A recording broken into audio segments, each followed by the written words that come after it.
Hello, hello, hello. My name is Queen Zoaya Counts, and I would like to welcome you to my channel, When Zoaya Speaks. I was scrolling through TikTok, and this video really hit me hard. And it was this young woman who was talking about how she has sacrificed her spiritual gifts and lost them by being around people she was not supposed to be around.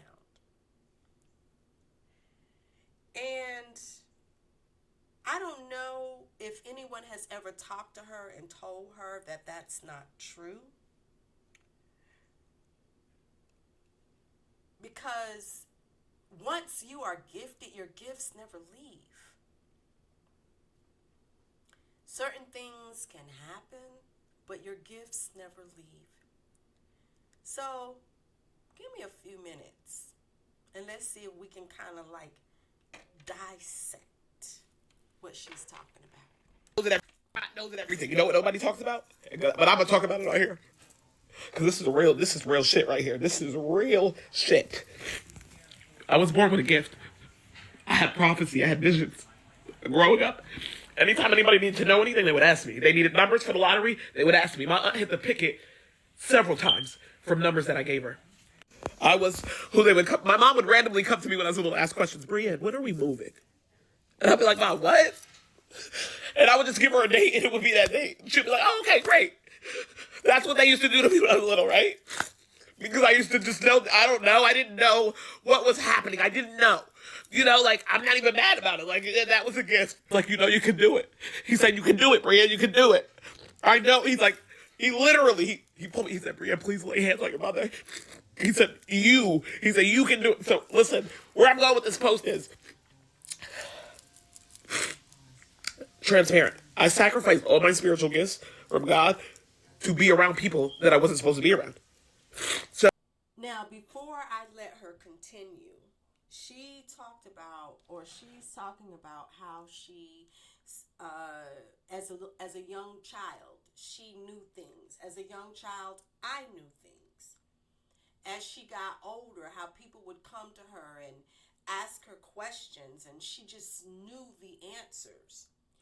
Back in the day, especially in hoodoo, people would say that you was born with a veil over your face, a caul over your face, which means that you just knew things. Like there was like a special calling. Even from her saying how she would just lay hands on people and make them feel better.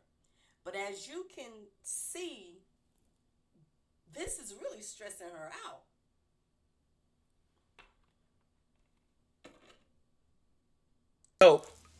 hanging out in places that I wasn't supposed to hang out in. I have a friend named Brian, he has a daughter.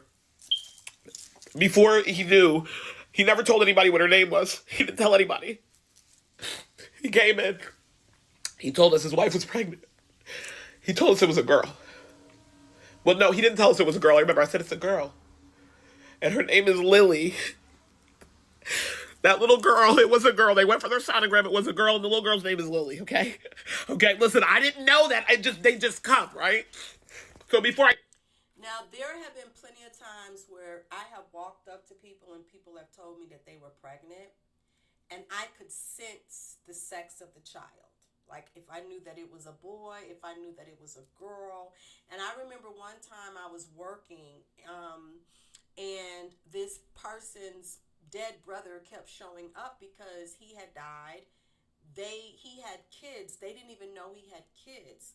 So I was able to guide them in the right direction. I used to dream things. And I could tell you my name. Everybody will tell you, like, remember you told me my brother was going to die?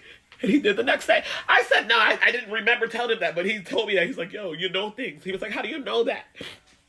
I say that to you to say, when you go places and you hang out with people and you frequent, you don't listen to God, and you're with people you're not supposed to be with, you lose these spiritual gifts. Do you understand?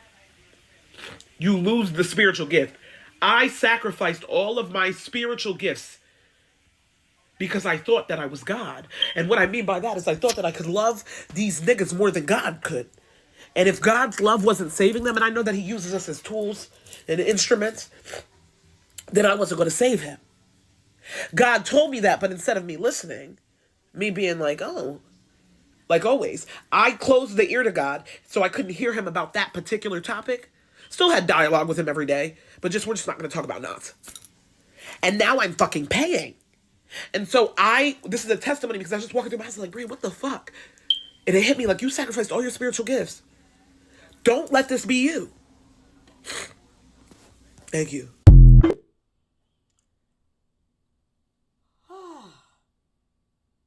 Yo, that right there was a mouthful.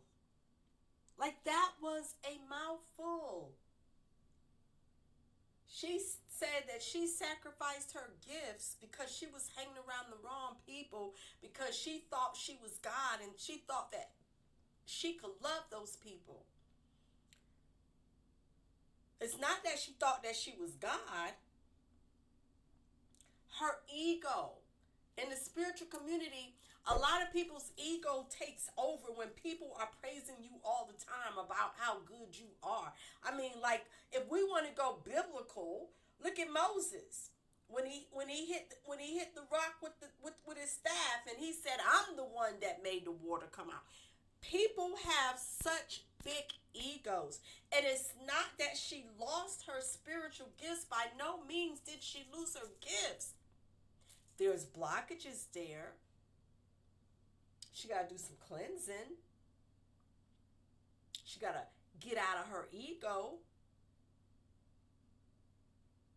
She's got to understand who she truly is.